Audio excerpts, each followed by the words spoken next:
What's up, everybody? Welcome back to Wrestling Decoded. And today we're doing something that requires a specific kind of honesty up front. Triple H's backstage political influence is one of the most discussed, most debated, and most frequently exaggerated topics in wrestling. Everyone has an opinion. Half of those opinions are based on things that have been repeated so many times they feel documented even when they aren't. So today we're doing this properly, going through what's actually confirmed, what's credibly reported by multiple independent sources, what's disputed, and what's genuinely just rumor that hardened into accepted fact through repetition. Because the real story, the actually documented version of what Triple H's backstage influence looked like across different periods of his career, is honestly more interesting than the simplified version most people have already heard. Let's get into it. If you're into these fully sourced, honestly presented deep dives into wrestling's most complex backstage stories, that's exactly what this channel does. Go ahead and subscribe before we start. The foundation of any honest conversation about Triple H and losses has to start in 1996, because that's where the documented record of his backstage influence actually begins, and the first entry on that record is one where Triple H absorbed a genuine professional consequence rather than avoiding one. The MSG incident, the Clicquot curtain call at Madison Square Garden following Kevin Nash and Scott Hall's final WWE appearances before departing for WCW, is wrestling's most documented example of a backstage group breaking kayfabe in front of a live audience with real professional consequences following. Triple H, who had been penciled in as the planned King of the Ring winner for 1996, reportedly had that push delayed or redirected as punishment for his participation in the curtain call, while Shawn Michaels, the group's most protected member at the time, faced no similar consequence. Steve Austin, who won the 1996 King of the Ring instead, used the platform to deliver his Austin 316 promo, one of the most important career-defining moments in wrestling history. Here's the genuine irony sitting right at the foundation of this entire story. The first documented instance of Triple H's backstage influence being relevant isn't about him avoiding consequences. It's about him absorbing them while someone else didn't. That context matters enormously for understanding everything that came after. The period that generates the most specific documented criticism is the 2002 through 2005 stretch, commonly referred to across wrestling media as the Reign of Terror, a period where Triple H held the World Heavyweight Championship across multiple reigns, including one that stretched over 200 days, while multiple performers who had built genuine momentum found their pushes stalling or reversing in ways that corresponded, at least in timing, with decisions that benefited Triple H's positioning on the card. The reason this period generates legitimate discussion rather than pure speculation is that the criticism comes from multiple independent sources who had no coordinated reason to tell the same story. Here's a question worth sitting with. When multiple performers from completely different backgrounds with different relationships to each other and to the company independently describe similar experiences across the same general period, at what point does that pattern constitute evidence rather than coincidence? Rob Van Dam, speaking on the Two-Man Power Trip of Wrestling podcast, described his frustration during this period directly, specifically citing the perception that championship opportunities were being filtered through considerations he felt had nothing to do with fan reaction or match quality. Booker T's situation is the most visually documented of the cases from this era. The WrestleMania 17th storyline that built toward their championship match contains specific moments, including a famous backstage promo where Triple H's character used language that many critics and observers at the time described as having racial overtones, and the match itself ended with Booker T losing cleanly to a pedigree. WWE and figures including Bruce Pritchard have denied that any racial subtext was intended. The broader point that Booker T advocates make isn't limited to the subtext debate. It's about the outcome itself, specifically that a performer who had built genuine momentum in a championship program walked away from WrestleMania without the title in circumstances that many observers felt were inconsistent with how the story had been told. The Randy Orton situation from 2004 is one of the more specific documented cases of a decision being made and then reversed in ways multiple sources have connected to Triple H's direct input. Orton's first World Heavyweight Championship reign, following his victory over Chris Benoit at SummerSlam 2004, was abruptly ended roughly a month later when he was turned heel and lost the title back to Triple H.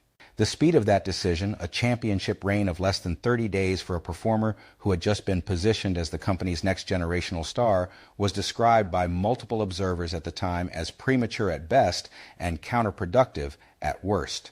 Jim Ross, who was WWE's head of talent relations during part of this period, has subsequently discussed the frustration around how Orton's first reign was handled, without specifically naming the decision-makers responsible, but in terms that clearly indicated the outcome wasn't universally agreed upon internally. Quick pause here. Drop a comment on which of these specific situations you think represents the clearest case of backstage influence affecting an on-screen result, because I think reasonable people can genuinely disagree about some of these while agreeing about others.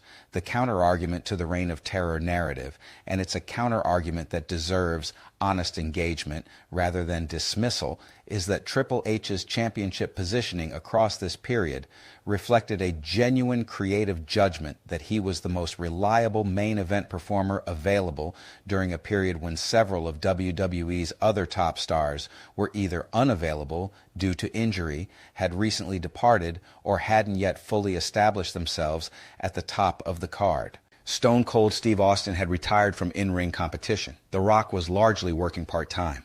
Goldberg's WWE run hadn't delivered the commercial results expected. In that specific context, a company leaning heavily on its most experienced and consistently performing main event talent is a defensible creative decision, even if the execution frustrated performers who felt they deserved more opportunities. Shawn Michaels, speaking specifically about the Reign of Terror characterization in a WWE Network documentary, pushed back directly against the framing, arguing that Triple H's championship reigns in that period were the result of creative decisions made by Vince McMahon rather than Triple H's own backstage lobbying. That's a perspective worth taking seriously, not because it necessarily resolves the debate, but because Michaels had more genuine insight into Triple H's backstage behavior across that period than virtually any other source. The more recent and in some ways more interesting chapter of this story involves Triple H's transition from performer to executive, specifically his role as NXT's creative director and subsequently as WWE's chief content officer following Vince McMahon's retirement in 2022. Multiple performers, including CM Punk in interviews following his WWE return in 2023, described the creative environment under Triple H's leadership as meaningfully different from the McMahon era. More collaborative, more respectful of performer input, more willing to engage with talent about storyline direction rather than simply issuing directives. Punk's specific comments are particularly notable given the documented history of his own real frustrations with Triple H during the Reign of Terror period, frustrations he described directly in his 2014 podcast appearance with Colt Cabana. The evolution from the performer whose backstage influence generated consistent criticism across 2002 through 2005 to the executive who performers across multiple generations have described as genuinely more collaborative in his leadership approach is, in some ways, the most interesting part of this entire story. It suggests that the criticism of Triple H's early career backstage behavior and the praise for his current executive approach can both be accurate simultaneously, that a person's relationship to power and influence in a creative environment genuinely changes as their role in that environment changes. The part of this story that WWE has never directly addressed, and likely never will, is the specific question of mechanism, how precisely backstage influence translated into on-screen outcomes during the periods where that influence is most credibly documented. Wrestling's creative process, particularly under Vince McMahon's leadership, was concentrated enough at the decision-making level that the gap between a performer having a conversation with the right person and a championship decision being made was genuinely small. That structural reality made the question of who had access to whose ear enormously consequential in ways that more distributed creative environments don't produce.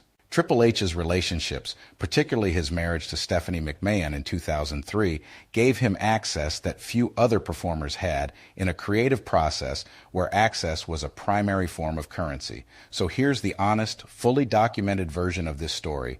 Triple H's backstage influence during specific periods of his performing career is credibly reported by multiple independent sources and produced real consequences for real performers. The specific mechanism of that influence and the precise degree to which it determined outcomes versus reflected other creative factors is genuinely not fully knowable from outside the company. His transition to executive leadership has been described by performers who experience both eras as representing a genuine change in how that influence is exercised. And the first documented instance of his backstage status mattering is one where he absorbed a consequence rather than avoided one. All of that can be true simultaneously. The simplified version of this story, in either direction, leaves too much out. Which part of this story do you think deserves more honest discussion than it usually gets? Let me know down in the comments. And if you want more of these fully sourced, honestly presented deep dives into wrestling's most complex backstage stories, make sure you're subscribed to Wrestling Decoded. There's plenty more of this still to uncover.